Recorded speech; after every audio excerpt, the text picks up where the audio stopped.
Hey, it's Judith. Today I'm going to show you how I made these makeup bags. I actually purchased and downloaded a pattern from Sew Bake Make, and I will put that information in my description box. So this is the smaller makeup bag or cosmetic bag that I made. I like how it came out. And this is the larger one I made, and I switched out the zipper and did a different zipper for this one. And you can see, the liner fabric is different. So the only thing that I did that was different from the instructions, I had to modify for myself. When you're boxing out your corners, you got to imagine this being inside out.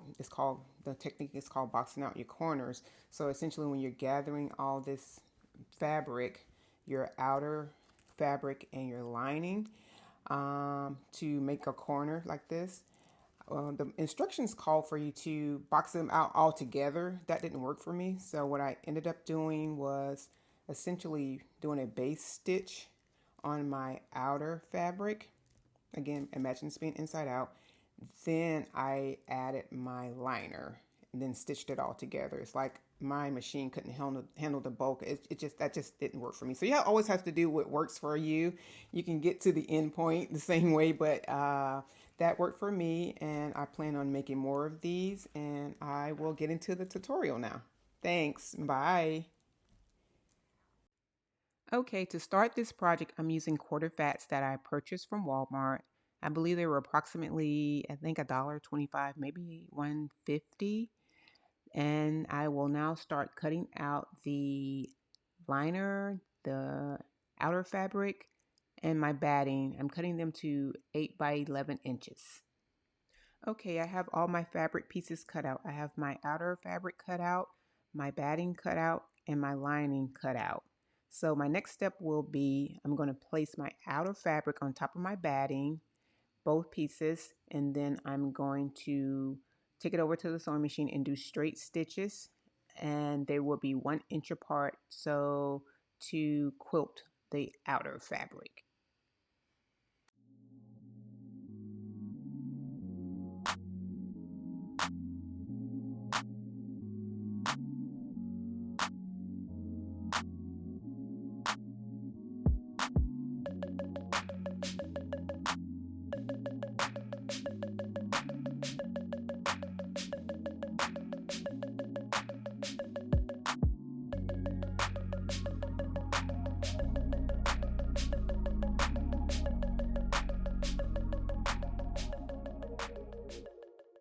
Okay, I have my fabric quilted.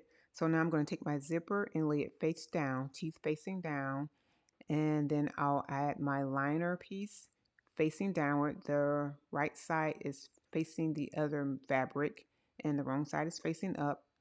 Then I'll pin all that together. I'll take it over to my sewing machine.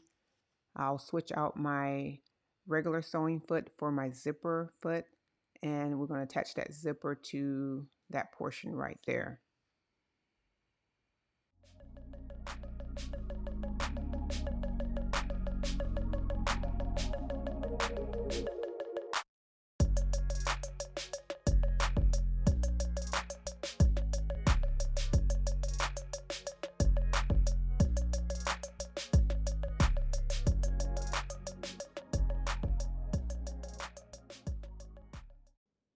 Okay, I have my zipper attached to one side, so I'm going to flip that over, put the liner on the back, and then I'm going to do a top stitch.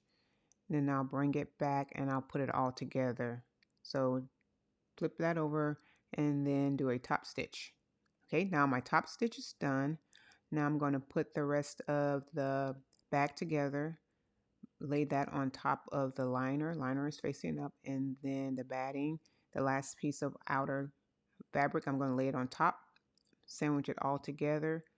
Then I'll pin everything together and take it to my sewing machine and sew all of that together.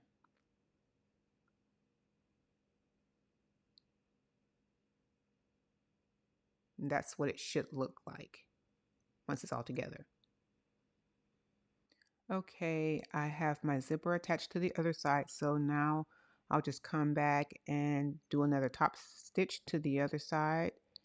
And once I top stitch, we'll be ready to put it all together. Okay, I have all my top stitches done. So now I'm going to turn my outer fabric in together. I'm going to place those together and we're going to pin the outer edges of that. So we're going to stitch that with a 1/2 inch seam allowance. And then we'll pin the lining together and also stitch that with a 1/2 inch seam allowance, but we're going to leave an opening approximately 3 to 4 inches so we can turn our bag right side out once we're done. So remember to leave space there when you're stitching in the liner so you'll have room enough to turn it right side out.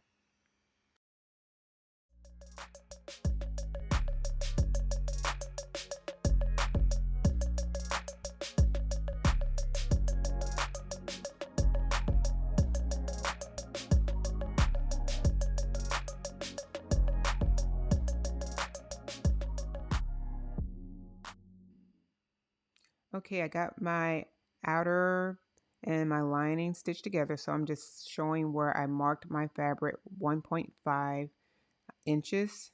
I'm going to cut that out on the lining side and on the outer fabric. And I also left a piece of material out to make a tab for the bag. I'll insert that on the inside when I stitch it all up.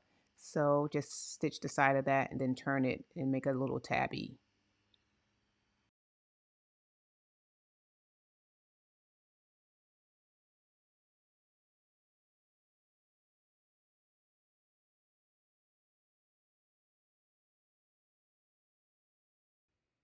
Okay, I have all my squares cut out.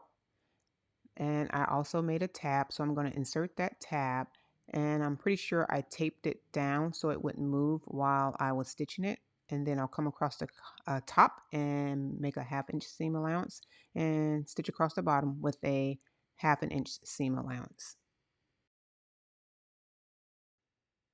Okay, the blue tape you're going to see in a second is where I taped my zipper together to keep it from moving while I was stitching, so that's what you're seeing there. Okay, this where it gets a little bit tedious, but not too bad. So this is the technique calling boxing out the corner. You're looking at my lining. I'm sorry, my this is my outer fabric because it has the batting. I have the batting. So you're bringing that corner into that seam and kind of sandwiching it.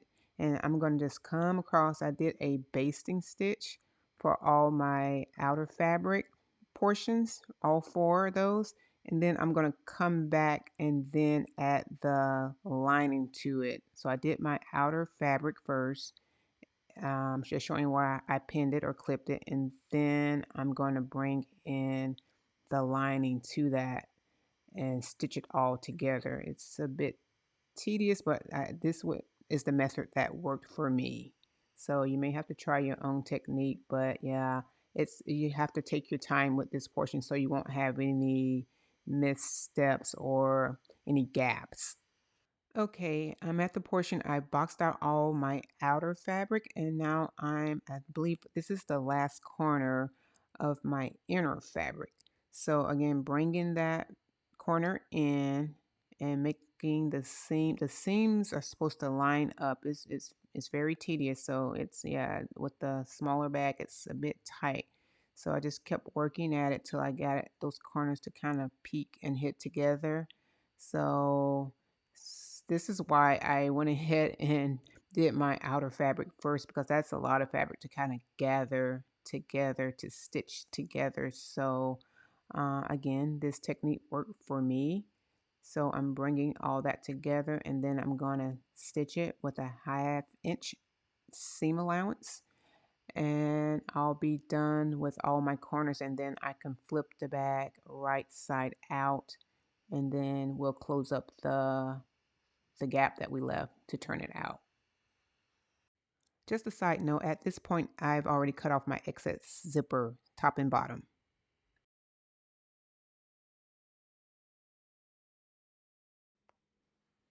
Now comes the fun part. Turning the bag right side out. Again, we left that opening to pull it through. So that's what I'm doing now. I'm pulling it through. And then at some point, I think I opened up the zipper too to help to get it through to the right side. So yeah, it's pretty tight. My second bag was much easier to turn because it was a bigger bag. I did the large bag as well. So, but this was a bit of a challenge to turn through, but it was worth it. It came through pretty good. So I finally get it to work its way through. And again, you'll see the blue tape. That was the tape I used to keep my tab down while I stitched it so it wouldn't move while I stitched it in when I did that last top stitch. Um, there's you can see the right side. So I have to unzip it some more to right side out to pull the right side out, and I'll take that tape off. That's what I use to hold down my tab, and voila, we're done. So well, I guess one last thing to do is to close up that enclosure where we turned it right side out on the inside. So you can either hand stitch that. I chose to just do a quick top stitch because yeah, hey, it's on the inside, no one's going to see it. Okay, we have the finished product here, the finished makeup bag, and I really like it. It was a little tedious when you had to do those corners, so I'm just popping those out. But overall, it was a pretty simple project, and I do like the outcome. It was worth it. Again, I downloaded this pattern. I purchased and downloaded this pattern from Sew Bake Make, and I'll put that channel information in my description box. And if you got anything from this video that you enjoyed, or if it was helpful in any way, please consider subscribing to my channel and give this video a like. Thanks again for watching. Bye.